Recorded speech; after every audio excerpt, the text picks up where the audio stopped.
Okay, today we're going to be covering some of the basic fundamental hand techniques, or Kihon Waza as we call them. Suki is the name of a strike, and that's what we're going to be covering.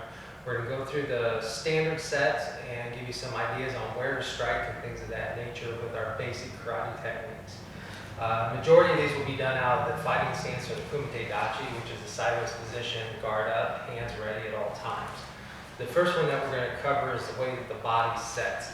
When you're in your fighting posture, whatever leg is forward would be a front or a frontal attack. Whatever leg is back would be a reverse or a reverse attack. Executing the front punch. The front punch is the very basic one. Most importantly, there has to be a twist in the knuckles when you strike. Striking area would be tip of the chin, bridge of the nose, side of the jaw, temples, whatever is available to you. You're going to start in that kumite posture as far as this goes. Lunge in, and when you do this, you want to strike out, putting the body behind the punch and pulling back. Never ever go boom and lean in. So snap out and snap back, snap out and snap back. Extend and strike, pull back. Notice the forward motion of the body to generate power. Second, reverse punch. Whenever you do the reverse punch, you need to keep your lead guard up. The reverse punch power comes and generates from the twist of the head, like that. So my hands are up, and I would actually be striking the solar plexus, hitting with only the first two knuckles. So I'm here, guard up, extend and strike. Notice there's still that forward motion back on that punch. Always recoil that punch back whenever you throw it. So extend and strike. Okay. Next, back fist strike. One of the most powerful and quickest techniques in modern martial arts. Actually, it's a very old technique, but it begins for beginners. Point the elbow at the target, which we're going to use the temple. Strike out, hitting with the back of the fist. Pull back and recover. Always recover whenever you're striking. So point, strike, pull back, elbow back down. Hit, back down. Hit, back down. Front punch, reverse punch, back fist. Very simple techniques. Lunge punch. Lunge punch requires a lot of forward momentum. You'll end up in Zenkotsu dachi, which is a front stance. So I'm here as such. I'll be stepping in, lunge striking, and pulling back and stepping away. The lunge punch does not stay in the forward position. You actually need to strike out and pull back. Strike out and pull back. Concentrate and back. Concentrate and back. Very simple techniques. These are some of the basic fundamental hand strikes. Okay, moving on to part 2 of hand techniques. When we execute Nahanchi Shodan, we're standing in this position. We're going to execute a block and do this following strike right here. That is called a back knuckle strike.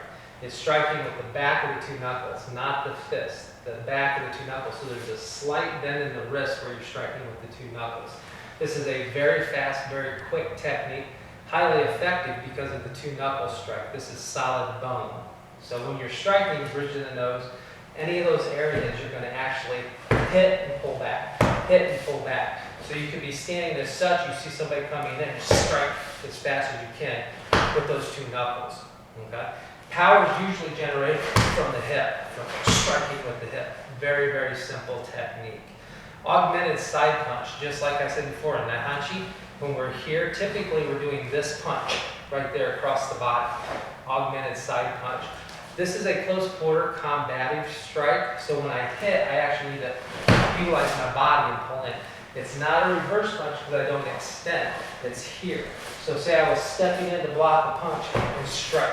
So it's kind of like a hook punch, but not the same thing. So an augmented side punch would be here. Notice how my body's sideways when I strike. Hitting the area. Hitting the area. Very simple technique. Okay, part 3. We're going to be covering square punch, ippon ken, and hammer fist. The square punch is a very simple technique. It's done in the pasai kata, where you're stepping out and you're striking above the head and hitting. But your body actually uses torque from the hip to strike and power through your target.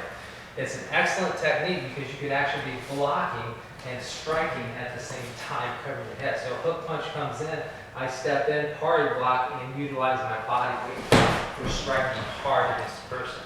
Looking from the front, it's always going to be reverse up on high, this one up here, this one to the stomach down there. You want to have them about throat and solar plexus apart, but you can utilize that wherever you need. So if I was kneeling down, I could actually do like solar plexus and groin shot at the same time if I needed to. That is your square punch. Hammer fist. Hammer fist is a very simple technique.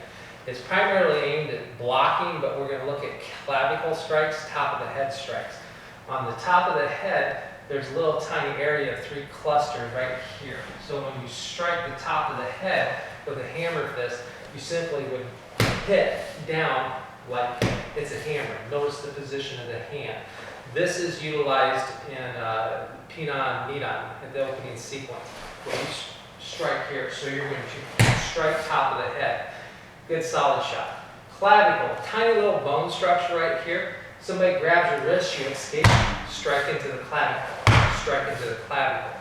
A solid hammer fist causes a lot of damage when it's done effectively. Ippon Ken. Making a traditional karate fist, you extend that first knuckle out into Ippon Ken. As you can see, it's extended here. The Ippon Ken is primarily used for striking vital areas, or areas like the eye socket, the side of the neck, the throat, the TMJ, those types of areas.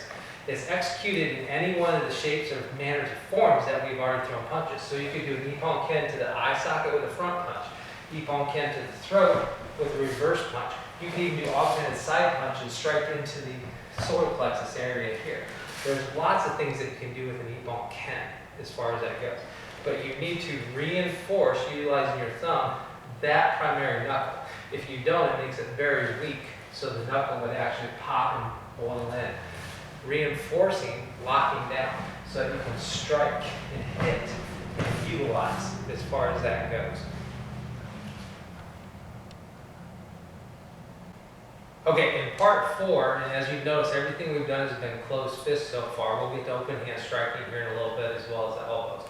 In part 4, we're going to talk about inverted punch and vertical punch. A vertical punch is the exact same that we normally do with our fist like this, but the fist is turned straight up and down. Some styles of martial arts call it a phoenix strike or a phoenix fist. So instead of turning the fist over, you just strike straight in. You're still utilizing the first 2 knuckles. As you can see, you're not hitting flat fist. First 2 knuckles when you strike. It's just vertical as far as that goes. The inverted punch. The inverted punch can strike anywhere from the groin all the way up, even to the side of the leg. All an inverted punch basically is the fist is turned over and is executed like an uppercut. So you're basically hitting here, hitting here. There's lots of areas you can hit. You could be ducking underneath and striking the groin as well. So you can come in and hit, hit. Inverted punch is a very simple punch.